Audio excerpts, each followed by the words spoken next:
Ibu, Bapak, Saudara-saudari yang terkasih, para Romo, Bruder dan para suster yang dicintai Tuhan. Api Karunia Tuhan, episode ke-13.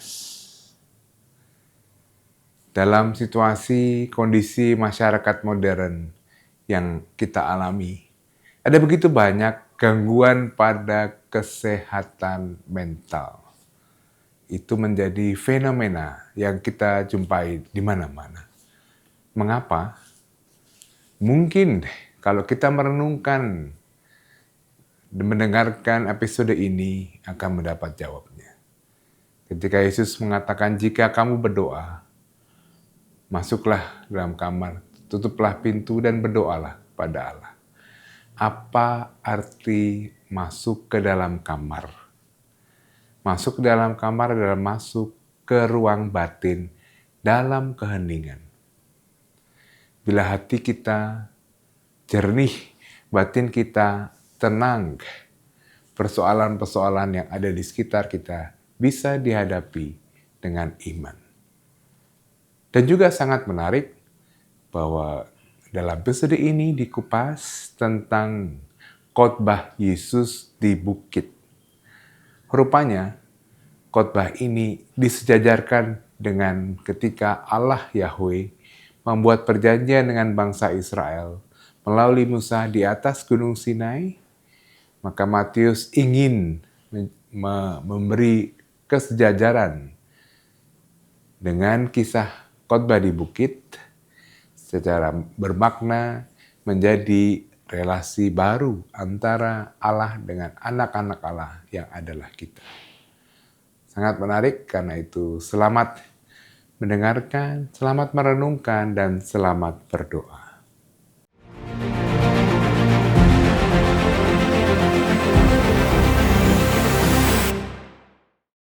Saudari, saudaraku yang terkasih, sebelum kita melanjutkan percakapan kita mengenai doa dan Injil Matius, kita ulang secara garis besar yang sudah kita bicarakan dalam percakapan yang terakhir. Dalam percakapan itu kita mencoba memahami kisah yang kita temukan di dalam Injil Matius bab 14 ayat 22 sampai 33. Di dalam teks kita, kisah ini diberi judul Yesus berjalan di atas air. Kita semua tahu judul yang diberikan di dalam teks kitab suci kita ini tidak termasuk kitab suci. Dan biasanya yang disampaikan adalah isi peristiwa, belum mencapai maknanya atau pesan iman yang ada di balik kisah itu. Itulah yang sekarang atau yang pekan yang lalu kita coba cari. Sebetulnya kisah yang diberi judul Yesus berjalan di atas air ini mau menyampaikan pesan apa? Ada beberapa pesan secara singkat. Yang pertama, di balik kisah ini ada gambaran mengenai gereja yang kurang percaya.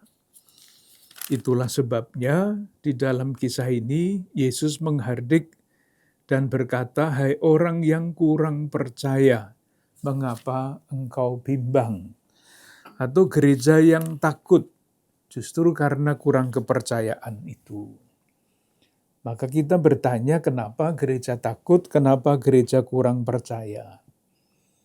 Jawabannya bisa banyak. Yang dapat kita sampaikan adalah ini. Misalnya, gereja berhadapan dengan realitas yang baru. Semula gereja itu hanya terdiri dari orang-orang Yahudi atau sekurang-kurangnya yang berpikir secara Yahudi. Tetapi kemudian ketika banyak orang Yahudi yang menjadi percaya kepada Yesus, kepercayaan asali agama Yahudi itu goncang. Yang kedua, misalnya melihat masa depan yang tidak jelas, Yesus tidak ada lagi, padahal mereka berpikir tentunya Yesus akan menyelesaikan semua masalah mereka, akan menuntun mereka ke masa depan yang kurang lebih jelas. tetapi belum lama mereka mengenal dan bersama-sama dengan Yesus, Yesus wafat di kayu salib. Dan mungkin yang ketiga ini yang lebih penting, gereja sedang berjalan menuju identitas yang baru. Meninggalkan identitas lama dan masuk ke dalam identitas yang baru itu rupa-rupanya tidak gampang. Karena identitas itu menentukan juga cara berpikir yang baru. Dan kita semua tahu meninggalkan cara berpikir lama itu tidak mudah. Jadi misalnya mereka dulu agamanya Yahudi. Ketika jelas bahwa Yesus itu tidak mengikuti aturan-aturan agama Yahudi, maka mereka disebut sekte jalan Tuhan. Agama Yahudi tapi sektenya khusus, sekte jalan Tuhan. Dan ketika mereka berkembang, seperti kita tahu dalam Kisah Para Rasul, untuk pertama kalinya di Antiokhia murid-murid Yesus itu disebut Kristen. Jadi identitas yang baru ini membawa tantangan-tantangan yang baru pula. Itu alasan yang pertama kenapa gereja takut. Alasan-alasan kenapa gereja takut dan menjadi kurang percaya menyambut masa depan. Nah, di dalam keadaan itu, ini yang kedua, para murid, para pembaca Injil Matius diajak untuk melihat kerangka katekesenya mengenai gereja. Tidak perlu takut karena Allah selalu menyertai mereka. Kita ingat ada 2 ayat kunci. Yang pertama bab 1 ayat 23. Ketika Yesus lahir, namanya disebut Immanuel, Allah yang menyertai. Bab 28 ayat 20, ketika Yesus naik ke surga, akan naik ke surga, ia mengatakan bahwa ia akan menyertai gereja sampai akhir zaman. Itu pesan yang kedua, jadi menggambarkan keadaan takut kurang percaya, menegaskan jangan takut, jangan kurang percaya, karena Allah menyertai. Dan yang ketiga adalah perwahyuan. Siapakah Yesus itu bagi gereja? Siapakah Yesus itu bagi murid-muridnya? Ditegaskan di dalam kisah ini pada akhir kisah, pada ayat 33. Dan orang-orang yang ada di perahu menyembah Dia, katanya, sesungguhnya engkau anak Allah. Itu pesan dari Matius bab 14 ayat 22 sampai 33. Nah, kalau Yesus adalah anak Allah, anak Bapa tentu saja, lalu murid-murid itu siapa? Murid-murid itu tentu bisa disebut juga sebagai anak Allah, hanya dengan huruf kecil. Kalau Yesus disebut anak Allah, anaknya hurufnya kapital, Allahnya juga kapital. Kalau murid-murid Yesus, anaknya itu huruf kecil, anak, Allahnya tetap huruf kapital. Dengan demikian, murid-murid Yesus seperti halnya Yesus adalah anak-anak Allah. Allah itu siapa? Allah itu adalah Bapa, Bapa kami. Mungkin baik kalau kita lihat hal mengenai hal ini, bahwa murid-murid yang percaya kepada Yesus itu adalah anak Allah dalam arti itu. Silahkan melihat pertama Injil Matius bab 7 ayat 21. Bab 7 ayat 21. Yesus berkata begini, bukan setiap orang yang berseru kepadaku Tuhan, Tuhan, akan masuk ke dalam kerajaan surga. Nah, sekarang melainkan dia yang melakukan kehendak Bapakku yang di surga. Bapakku, kunya pakai huruf kapital. Itu Bapaknya Yesus. Kita balik ke bab 5 ayat 16. Mundur. Bab 5 ayat 16. Dikatakan begini, demikianlah hendaknya terangmu bercahaya di depan orang, supaya mereka melihat perbuatanmu yang baik dan memuliakan Bapamu. Munya huruf kecil.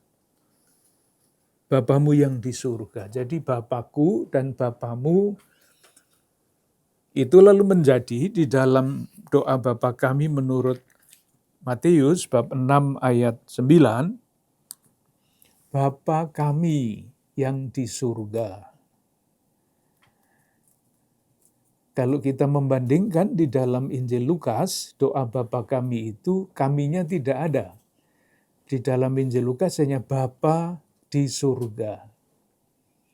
Di dalam Injil Matius, rumusannya lebih panjang, Bapa kami yang di surga. Siapakah kami itu? Kami itu adalah Yesus dan murid-muridnya yang mempunyai Bapa yang sama. Dan karena Bapanya sama, maka wataknya juga sama. Bapa Yesus adalah yang Yesus menyebut Allah itu Bapa karena ia melakukan kehendak Bapa. Demikian juga murid-murid Yesus mempunyai Bapa yang sama, dan cirinya adalah melakukan kehendak Bapa yang sama. Itulah bahan yang kita bicarakan dalam percakapan kita yang terakhir. Sekarang kita lanjut percakapan yang selanjutnya. Kita akan berbicara, mencoba memahami secara lebih teliti katekese tentang doa menurut Matius sebagaimana kita temukan di dalam khotbah di bukit. Itu diceritakan pada Matius bab 6 ayat 1 sampai berapa? Sampai 18. Jadi memang hal berdoa itu hanya ada pada ayat 5 sampai 15, tetapi ada awalnya ayat 1 sampai 4 dan ada berikutnya ayat 16 sampai 18. Beberapa catatan awal. Yang pertama, khotbah ini disebut khotbah di bukit. Kalau dicari bukitnya itu mana, tidak ketemu karena di sana tidak ada bukit. Sementara kalau kita membaca Injil Lukas ayat bab 6 ayat 20 sampai 23, pengajaran tentang doa ini tidak dilakukan di bukit tetapi di lapangan, di dataran. Maka pertanyaannya adalah kenapa Matius menempatkan pengajaran tentang doa ini di bukit. Ini pasti bukit, bukan bukit geografis, tetapi bukit teologi. Meskipun tidak ada bukit, tidak ambil pusing Matius. Pokoknya ini, pengajaran Yesus tentang doa itu mesti disejajarkan dengan yang terjadi di Gunung Sinai. Ini cara berpikir yang bukan logika, seperti logika kita, tetapi berpikir secara asosiatif. Gampangnya begini, dulu Allah mengikat perjanjian dengan Musa di Gunung Sinai. Mengikat perjanjian, membangun relasi antara umat Allah perjanjian lama dengan Allah yang mewahyukan diri sebagai aku adalah aku. Dan ketika membangun relasi itu, ada syarat-syaratnya. Dan syarat-syarat itulah yang antara lain dirumuskan di dalam 10 perintah Allah. Yang penting adalah relasi, dan relasi itu ada syarat-syaratnya, supaya relasi itu bisa terus berkembang dan dirawat.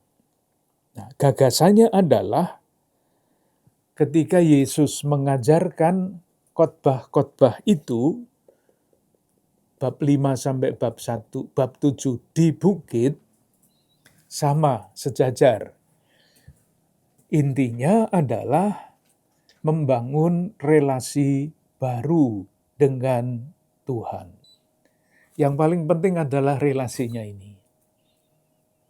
Dan seperti halnya Musa, ketika mengikat, atau Allah ketika mengikat perjanjian dengan Musa, menentukan syarat-syarat dalam 10 perintah Allah itu, yang kemudian menjadi Taurat Musa, demikian juga murid-murid Yesus atau Matius ingin menampilkan ikatan perjanjian baru itu, relasinya dengan Tuhan, dengan syarat-syaratnya. Dan syarat yang paling dekat yang berkaitan dengan doa adalah ayat 1 sampai 4, sedekah, ayat 16 sampai 18, berpuasa. Jadi urutannya kan sedekah, doa, puasa.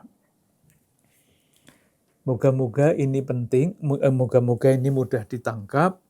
Jadi bukitnya tidak ada, tetapi dengan sarana menempatkan khotbah di bukit itu di bukit, tidak di lapangan, di dataran, pesannya sangat jelas bagi khususnya orang-orang Yahudi dengan latar belakang Yahudi yang ada di balik kisah Injil Matius.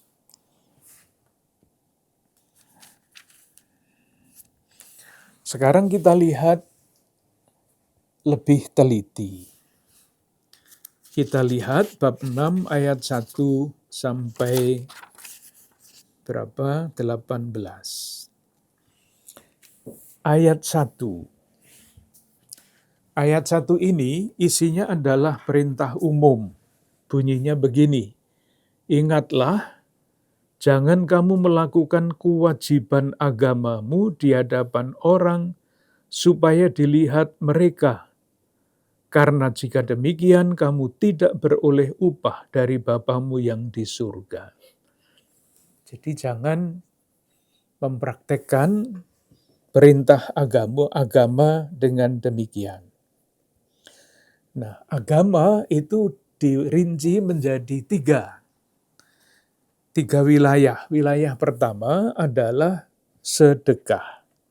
Di dalam perintah mengenai sedekah ini, isinya kita semua sudah tahu, yaitu kontras, jangan pamer kalau bersedekah, tetapi memberikan sedekah itu mesti diam-diam, tidak dipamer-pamerkan, tidak dicari beritanya, supaya ada berita besar tentang sedekah itu. Ditutup dengan rumusan bab 6 ayat 4, hendaklah sedekahmu itu diberikan dengan tersembunyi. Lalu maka Bapamu yang melihat yang tersembunyi akan membalasnya kepadamu. Puasa sama, ayat 16 sampai 18. Kontras antara yang lahiriah dengan yang batiniah. Ditutup dengan rumus yang sama. Bab 6 ayat 16, ayat 18. Dibaca mulai ayat 17, tetapi apabila engkau berpuasa, minyakilah kepalamu, cucilah mukamu, supaya jangan dilihat oleh orang bahwa engkau sedang berpuasa, melainkan hanya oleh Bapamu yang ada di tempat tersembunyi. Maka, ini rumusannya sama dengan ayat 4, maka Bapamu yang melihat yang tersembunyi akan membalasnya kepadamu.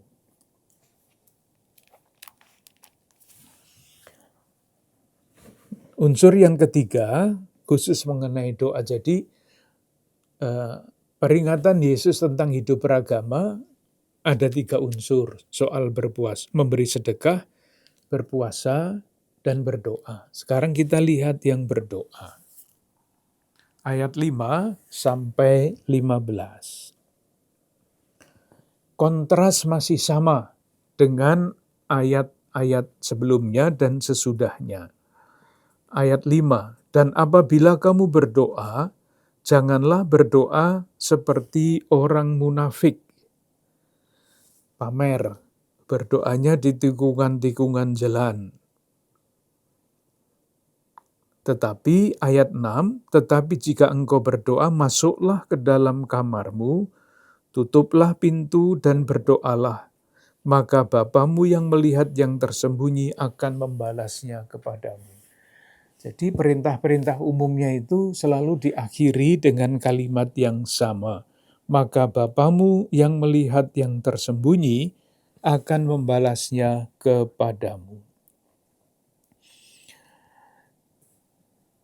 Masih dilanjutkan sebelum doa Bapa kami, ayat 7.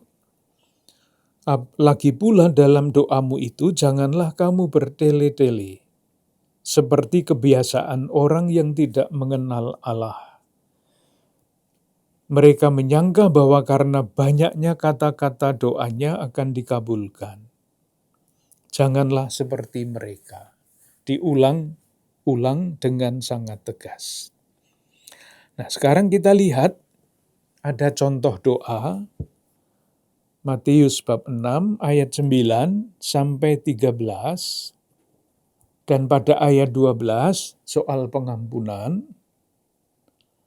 Nah, soal pengampunan ini diklarifikasi lebih jauh, dijelaskan lebih jauh oleh Matius yang tidak kita temukan di dalam Injil Lukas, yaitu ayat 14 dan selanjutnya, 14 dan 15.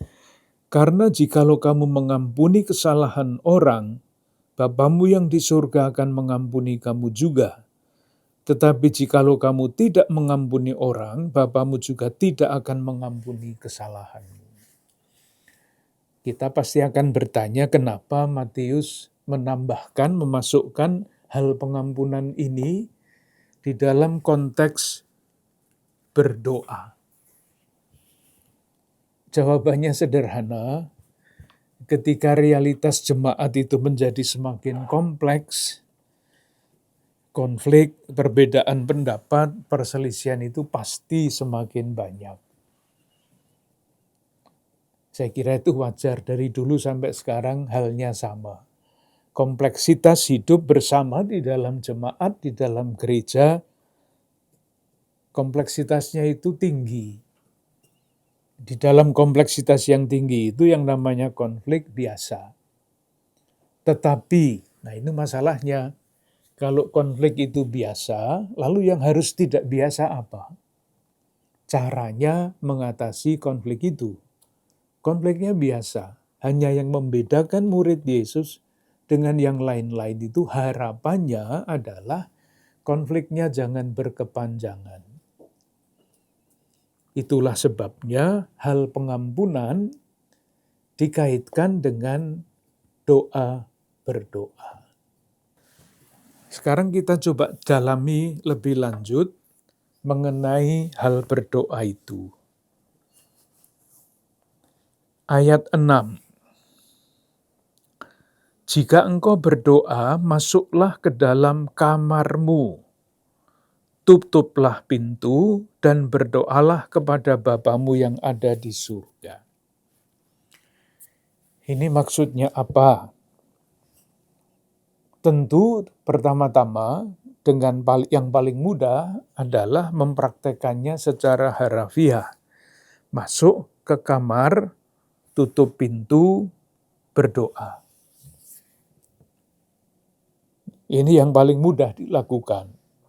Tetapi ketika kita masuk kamar, pertanyaannya apakah dengan sendirinya kita bisa begitu hening sehingga kita bisa berkomunikasi dengan Allah Bapa kita. Tentu banyak yang bisa, tetapi tidak sedikit pula yang tidak bisa. Ketika kita masuk kamar, yang kita pikirkan apa? Menjadi hening, menjadi tenang itu tidak mudah. Kita pikirkan, oh ini kewajiban telepon ke sana juga belum dilakukan, pekerjaan ini belum selesai, terganggu. Karena itu, masuk ke dalam kamar dapat kita pahami sekedar sebagai simbol. Simbol apa? Simbol masuk ke dalam hati. Kalau kamar fisik, itu kalau kita pergi dari kamar itu, ya kamarnya kita tinggalkan. Tetapi kalau kamar itu kita mengerti sebagai ruang batin kita, hati kita, masuk di dalam batin, masuk ke dalam hati, batin kita dan hati kita itu kan mengikuti kita. Kemanapun kita pergi, ya batin kita, hati kita ikut. Dan ini menjadi yang paling penting, karena di dalam batin, di dalam hati itu, kita hanya bisa berada, hanya di dalam ruang batin seperti itu, kita bisa berada sendirian dengan Tuhan. Ruang batin, jadi bukan ruang fisik. Dan bagaimana caranya masuk ke dalam ruang batin itu? Kita belajar dari orang-orang kudus, para mistikus, para pendoa yang sampai sungguh-sungguh mengalami kehadiran Allah di dalam batin. Misalnya Santa Teresia dari Avila, pintu masuk ke dalam batin, ke dalam hati adalah doa. Ruang batin itulah yang selalu perlu dikunjungi. Karena di dalam ruang batin itu kita mengalami keheningan. Dalam tanda kurung, moga-moga tidak mengacaukan jalan pikiran kita. Kalau kita membaca berita-berita, melihat televisi, semakin banyak persentase saudari-saudara kita, entah anak, entah orang dewasa, yang mengalami beban mental. Saya tidak tahu, tentu beban itu macam-macam. Menurut kata orang, salah satu sebabnya adalah, salah satu bukan satu-satunya, adalah karena orang modern zaman sekarang dengan kesibukan yang banyak sekali itu, menuntut segala-galanya, tidak pernah punya waktu untuk masuk ke dalam ruang batin. Karena di dalam ruang batin itu, kita dapat menemukan makna dari segala macam kesibukan, tanggung jawab, dan beban-beban itu. Kalau kita tidak pernah masuk ke ruang batin, hati, lalu beban itu ya hanya beban, tidak punya makna. Tanggung jawab itu ya hanya pekerjaan, maknanya tidak ditangkap. Oleh karena itu, seringkali ada kritik-kritik mengenai komersialisasi. Ada komersialisasi kegelisahan orang. Jadi bukan hanya barang-barang yang dikomersialisasi, bukan hanya manusia yang dikomersialisasi dengan perdagangan orang itu, tetapi kegelisahan itu juga bisa dikomersialisasi dengan industri hiburan yang baik maupun yang tidak baik, yang sehat maupun tidak sehat. Ketika orang ditarik dari batinnya selalu keluar, tetapi tidak masuk ke dalam batin, nah disitulah benih-benih dari kegelisahan itu akan berkembang. Dan ruang batin itu kita namakan hati menurut kitab suci. Itu ayat 6. Masuklah di dalam kamarmu, artinya di dalam batinmu. Batin itu sama dengan hati. Langkah berikutnya adalah mencari di dalam kitab suci yang kita pelajari ini, apa artinya hati? Supaya pemahaman kita tentang ruang batin, tentang hati, itu menjadi lebih kuat, lebih dalam. Maka kita cari kata hati di dalam konkordansi, lalu kita coba temukan hati itu ada di mana saja di dalam teks kitab suci. Salah satu yang terkenal, sering dipakai di dalam bacaan-bacaan liturgi, adalah kutipan dari kitab Nabi Yeremia, bab 31, ayat 33. Saya baca mulai ayat 31. Sesungguhnya akan datang waktunya, demikianlah firman Tuhan, Aku akan mengadakan perjanjian baru dengan kaum Israel dan kaum Yehuda. Perjanjian itu artinya relasi. Bukan seperti perjanjian yang telah kuadakan dengan nenek moyang mereka, pada waktu aku memegang tangan mereka untuk membawa mereka keluar dari tanah Mesir. Perjanjianku itu telah mereka ingkari. Meskipun aku menjadi Tuhan yang berkuasa atas mereka, demikianlah firman Tuhan. Nah sekarang, tetapi beginilah perjanjian yang kuadakan dengan kaum Israel sesudah waktu itu. Aku akan menaruh Tauratku dalam batin mereka dan menuliskannya dalam hati mereka. Ini kan kalimat paralel ya, kalimat baris pertama, aku akan menaruh Tauratku dalam batin mereka. Satu kalimat. Lalu kalimat berikutnya, dan menuliskannya dalam hati mereka. Kesimpulannya, batin dan hati itu sama. Dengan demikian yang namanya batin, yang namanya hati, itu adalah tempat hukum baru tertulis. Kalau yang lama, Taurat Musa atau ke-10 perintah Allah itu kan tertulis di dalam batu, loh batu. Kalau yang baru, hati yang baru itu adalah tempat dituliskannya di dalam batin itu hukum yang baru. Itulah hati. Jadi kalau manusia itu terdiri dari tubuh, jiwa, dan roh, hati itu adalah pusat dari kesemuanya, dari tiga-tiganya itu. Jadi kalau dikatakan bahwa Yesus tergerak hatinya oleh belas kasihan, bukan hanya hati fisik, bukan hanya jiwa, bukan hanya roh yang tergerak, tetapi seluruh diri ini tergerak. Fisiknya tergerak, jiwanya tergerak, rohnya tergerak. Sehingga gerakan hati seperti itu tidak bisa dibendung. Apalagi tergerak hatinya oleh belas kasihan. Belas kasihannya itu apa? Ya, mungkin pertanyaan itu yang harus diubah. Bukan belas kasihnya itu apa, tetapi belas kasih itu siapa? Beda, apa itu benda, siapa itu pribadi. Nah, di dalam hati kita, itu bukan hanya apa yang penting, tetapi siapa yang ada di situ.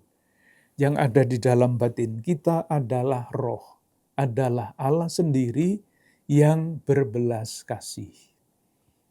Maka kalau kita tergerak hatinya oleh belas kasihan, seperti orang Samaria yang baik hatinya tergerak oleh belas kasihan, belas kasih itu bukan sekedar watak manusia, tetapi Allah sendiri yang ada di dalam batin orang menggerakkan manusia secara utuh.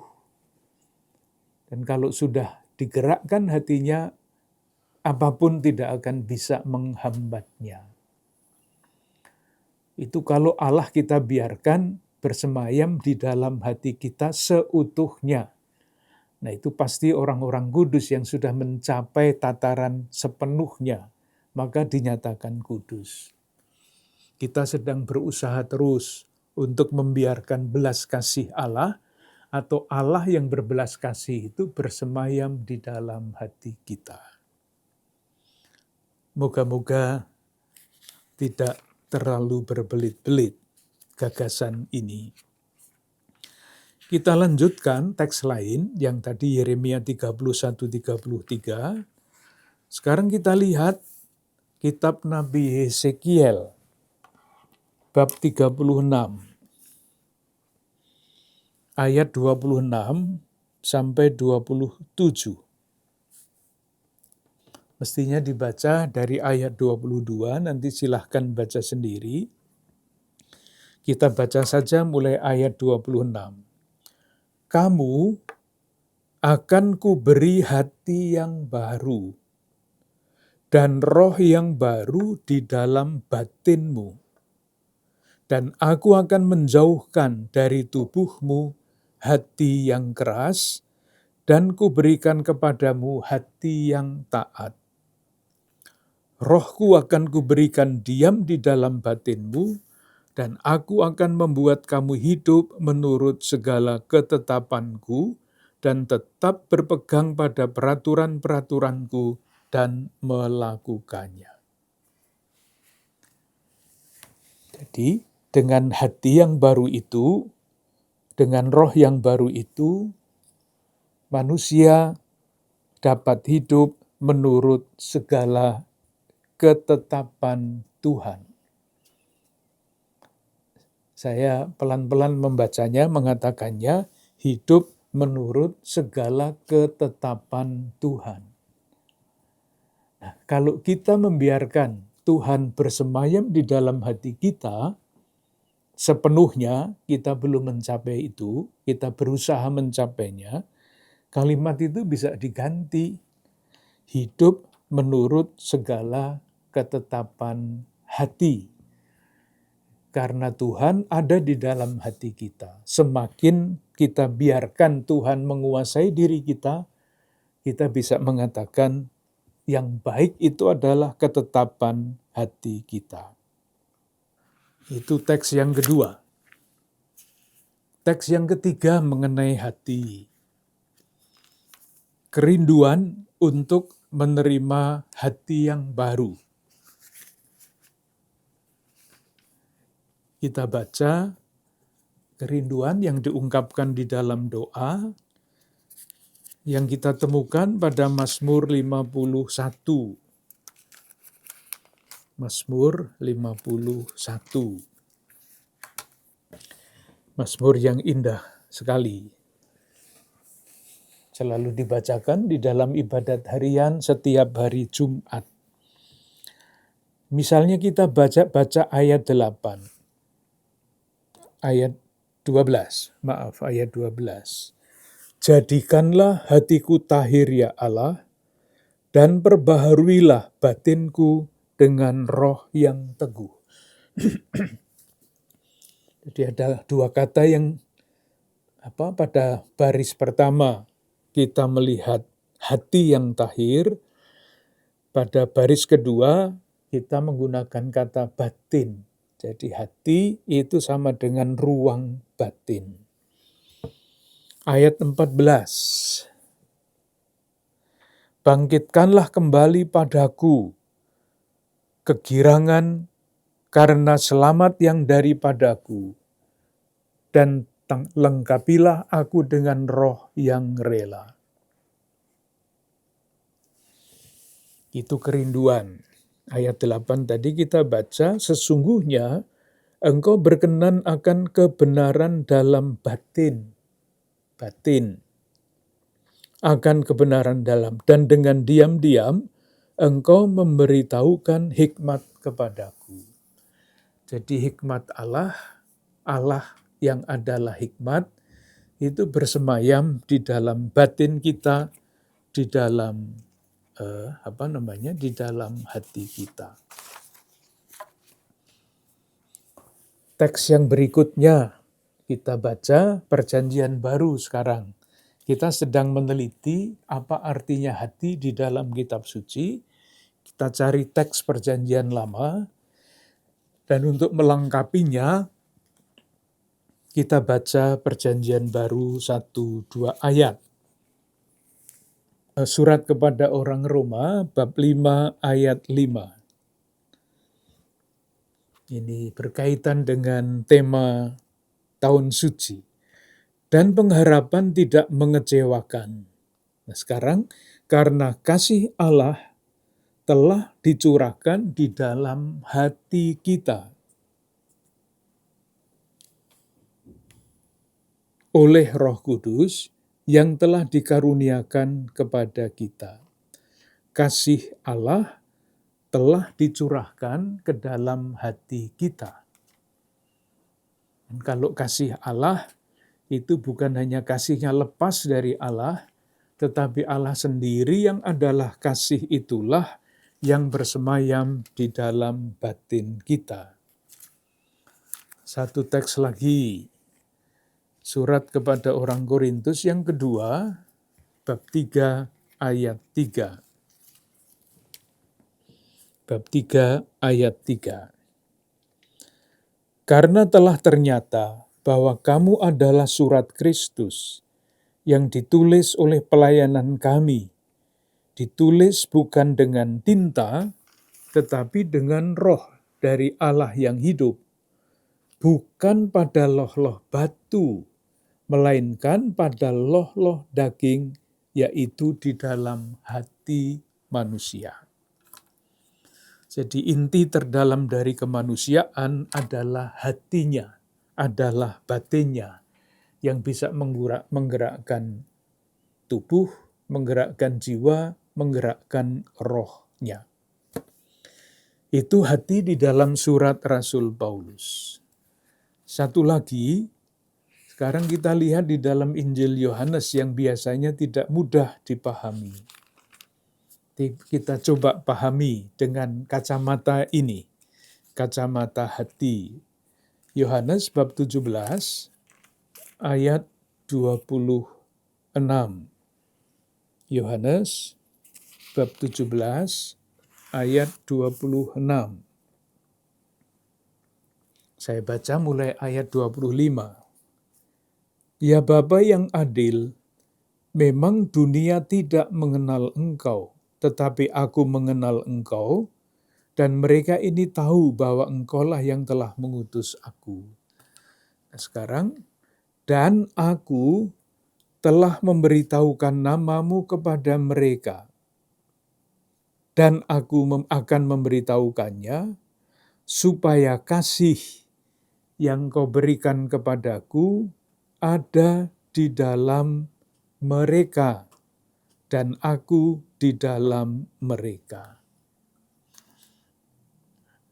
Tidak ada hatinya kan? Kita tambahi saja untuk memahami ayat ini.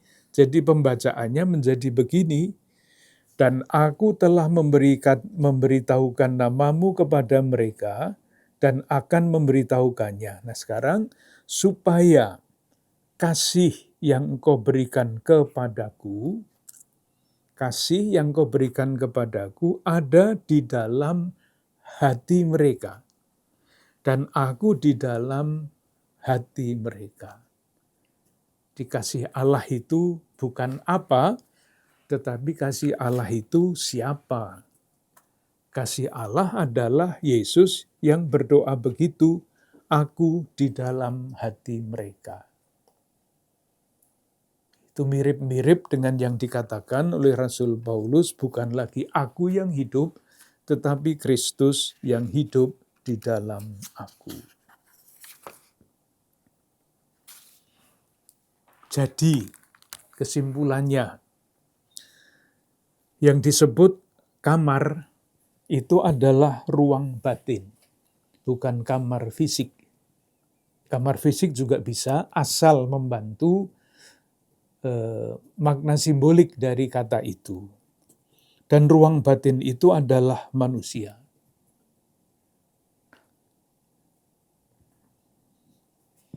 Di dalam hati manusia, di dalam ruang batin itu ada kasih.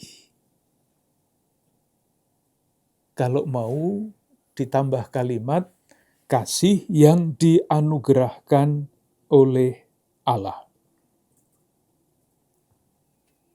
Atau kalau mau yang dianugerahkan Allah itu diganti dengan Allah sendiri, dengan Yesus sendiri yang bersemayam di dalam batin manusia, di dalam hati manusia. Nah, dari dalam batin manusia itu, dari dalam hati manusia itu, terucap doa yang tidak akan pernah berhenti. Terucap doa yang terus-menerus didaraskan. Tidak gampang kan memahaminya. Itu ideal penuh. Dari dalam hati itu terucap doa yang tidak pernah habis, tak berkesudahan. Sekali lagi, ini adalah semuanya cita-cita.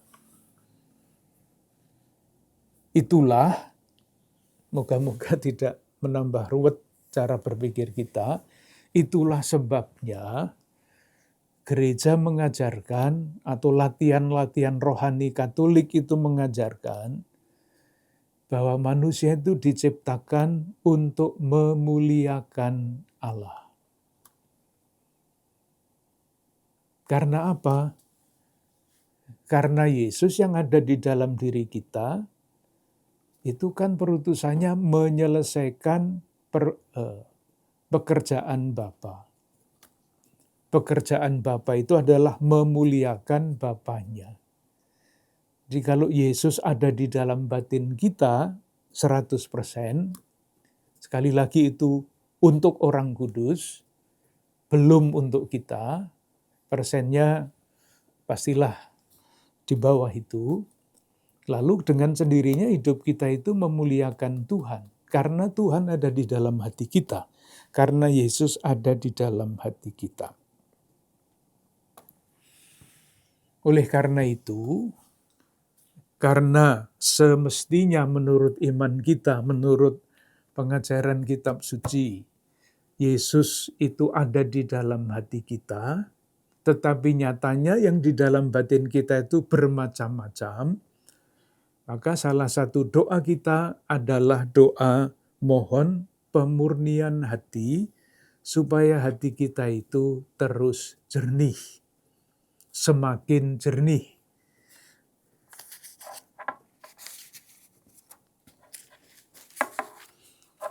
Moga-moga tidak berbelit-belit, rangkaiannya seperti itu. Yang terakhir, untuk percakapan kita kali ini. Yesus di dalam Injil Matius menasihatkan kepada kita supaya kalau kita berdoa itu tidak bertele-tele.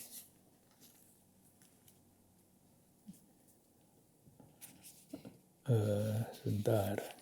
Bab 6 ayat 5. Apabila kamu berdoa, janganlah berdoa seperti orang munafik. Mereka suka mengucapkan doa dengan berdiri dan sebagainya.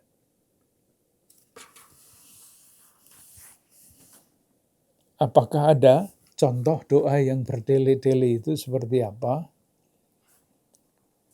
Nah, itulah yang mesti kita cari. Misalnya, contoh ya, doa yang bertele-tele. kita cari contoh di dalam perjanjian, di dalam kitab suci saja, supaya jelas, lebih mudah ditangkap. Kita lihat di dalam surat pertama Raja-Raja, kitab pertama Raja-Raja, bab 18. 1 Raja bab 18. Ayat 26 sampai 29.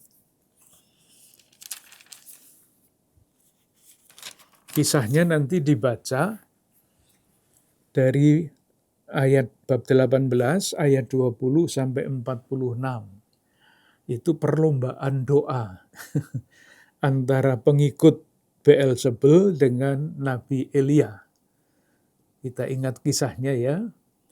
Mereka memuji-muji Tuhan sepanjang hari, tetapi Tuhan tidak mendengarkan mereka sepanjang hari.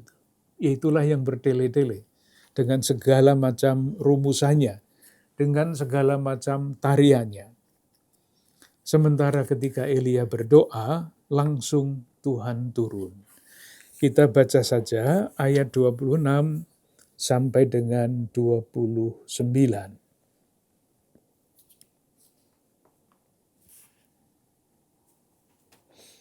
Mereka mengambil lembu yang diberikan kepada mereka, mengolahnya, dan memanggil nama Baal dari pagi sampai tengah hari, katanya, "Ya Baal, jawablah kami." Tetapi tidak ada suara, tidak ada yang menjawab. Sementara itu mereka berjingkat-jingkat di sekeliling mezbah yang dibuat mereka itu. Pada waktu tengah hari, Elia mulai mengejek mereka. Katanya, "Panggillah lebih keras, bukankah dia Allah? Mungkin dia sedang merenung, mungkin ada urusannya, mungkin ia bepergian, barangkali ia tidur dan belum terjaga." Maka mereka memanggil lebih keras, serta menoreh-noreh dirinya dengan pedang dan tombak, seperti kebiasaan mereka, sehingga darah bercucuran dari tubuh mereka. Sesudah lewat tengah hari, mereka kerasukan sampai waktu mempersembahkan korban petang. Tetapi tidak ada suara, tidak ada yang menjawab, tidak ada tanda perhatian. Dari pagi sampai petang, doanya bermacam-macam, panjang. Dari pagi sampai petang pasti panjang sekali doanya, tetapi tidak didengarkan oleh Tuhan. Beda dengan Elia, ayat 36, kemudian pada waktu mempersembahkan korban petang, tampillah Nabi Elia dan berkata. Nah, ini contoh doa yang tidak bertele-tele. "Ya Tuhan Allah Abraham, Ishak dan Yakub, pada hari ini biarlah diketahui orang bahwa Engkaulah Allah di tengah-tengah Israel, dan bahwa aku ini hamba-Mu, dan bahwa atas firman-Mu aku melakukan segala perkara ini. Jawablah aku ya Tuhan." Dan segera doa Elia dijawab. Maka pertanyaannya adalah, kenapa doa yang bertele-tele itu dianggap tidak baik? Jawabannya sederhana. Doa yang bertele-tele, yang berbuih-buih, itu sadar atau tidak sadar dilandasi faham tentang Allah. Faham yang tidak benar tentang Allah. Seolah-olah, mungkin ini agak ekstrim mengatakannya, seolah-olah kehendak Allah itu bisa dibelokkan oleh kata-kata doa. Jadi bukannya Allah yang dibiarkan melaksanakan kehendaknya, tetapi manusia yang memaksakan kehendaknya kepada Tuhan. Dan inilah yang boleh dikatakan langsung berlawanan dengan faham dasar mengenai doa. Ketika kita berdoa, kita itu berproses. berproses, dan proses itu dirumuskan dengan tegas dalam rumusan jadilah kehendakmu. Itulah sebabnya di dalam Injil Matius ada tambahan yang tidak ada di dalam Injil Lukas. Masih ingat Injil Matius bab 6 yang membuat Injil Matius itu berbeda dalam hal doa dengan Injil yang ada di dalam Injil Lukas bab 6 ayat 10. Datanglah kerajaanmu, di dalam Injil Lukas ada, tetapi jadilah kehendakmu, ini khas Matius.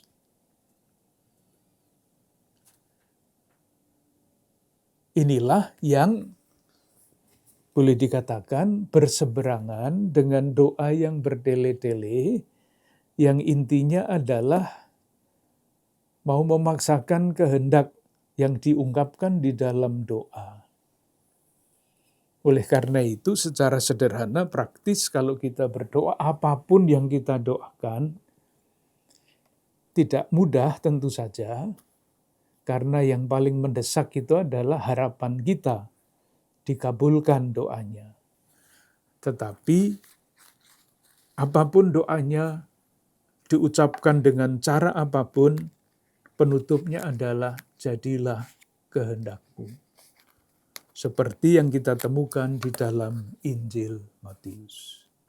Sekali lagi, gampang dikatakan, tidak gampang di dalam mengungkapkan harapan-harapan kita di dalam doa. Kita bertumbuh ke arah sana. Terima kasih.